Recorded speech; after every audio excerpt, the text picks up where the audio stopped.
ભાઈ કોણ કહેતા હતા કે રાજુ કરપડા હારી ગયા? રાજુ કરપડા તો ભાઈ 2600 વોટથી જીત્યા છે ને, પરંતુ ખુલ્લેઆમ સોતરા કાઢ્યા છે. રાજુભાઈ કરપડા હવે આવનારા ટાઈમની અંદર 2027 ની અંદર ધારાસભ્યની ચૂંટણી લડશે અને તે પણ જીતશે. ખેડૂત નેતા ગુજરાતની અંદર હળદરની અંદર આંદોલનની અંદર જે થયું હતું તમે બધા લોકોએ જોઈ જ હતું. ચાલે તો ચાલે. હવે મિત્રો રાજુભાઈ કરપડા ચાલે આવા નારાઓ લાગ્યા છે, કારણ કે ચૈત્ર વસાવા બાદ રાજુભાઈ કરપડાનું પણ લોકચાહના અત્યારે ખૂબ જ ગુજરાતની અંદર વધી રહી છે.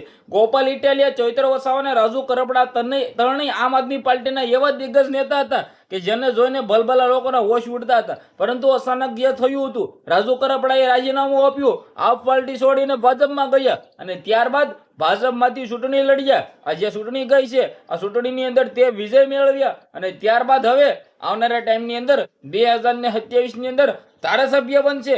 ખુલ્લી આમ સોતરા કાઢશે ગોપાલ ઇટાલિયનને અને ચૈત્રભાઈ વસાવાના કે ભાઈ અમે પણ બીજેપી માંથી જઈ પણ જીતી શકીએ છીએ. એવું નથી કે આ પાર્ટીની અંદર લોકચાહ ના મળે. હવે ખેડૂત માટે લડનાર રાજુભાઈ કરપડાને ગુજરાતની અંદર કોણ નથી ઓળખતું? આ એવા નેતા છે જેને ખુલ્લી આમ પોલીસના ડર્યા વિના ખુલ્લી આમ આંદોલન કર્યા છે. હવે આંદોલનની અંદર તે 108 દિવસ જેલ પણ ભોગવીને આવ્યા હતા, પરંતુ અચાનક જેલ ભોગવી આવ્યા બાદ તેને ખુલ્લી આમ ભાઈ આમ આદમી પાર્ટી છોડી દીધી અને શેમાં જતા રહ્યા? ભાજપની અંદર. ઘણા બધા લોકોએ તેને મેણા માર્યા, ગદ્દાર કહ્યું, આવું કહ્યું, તેવું કહ્યું, ફલાણું કહ્યું, પરંતુ અંતે રાજુભાઈ કરપડાની જીત થઈ. રાજુ કરપડા જીત્યા અને ત્યારબાદ હાહાકાર મચ્યો. ગોપાલભાઈ ઇટાલિયાના હોશ ઉડી ગયા કે રાજુભાઈ કરપડા બીજેપી માંથી જીતી ગયા છે.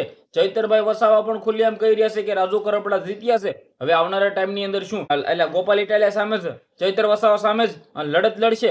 ગોપાલભાઈ ઇટાલિયા વિરુદ્ધ રાજુભાઈ કરપડા આવશે મેદાનની અંદર અને જોઈએ એવું થશે.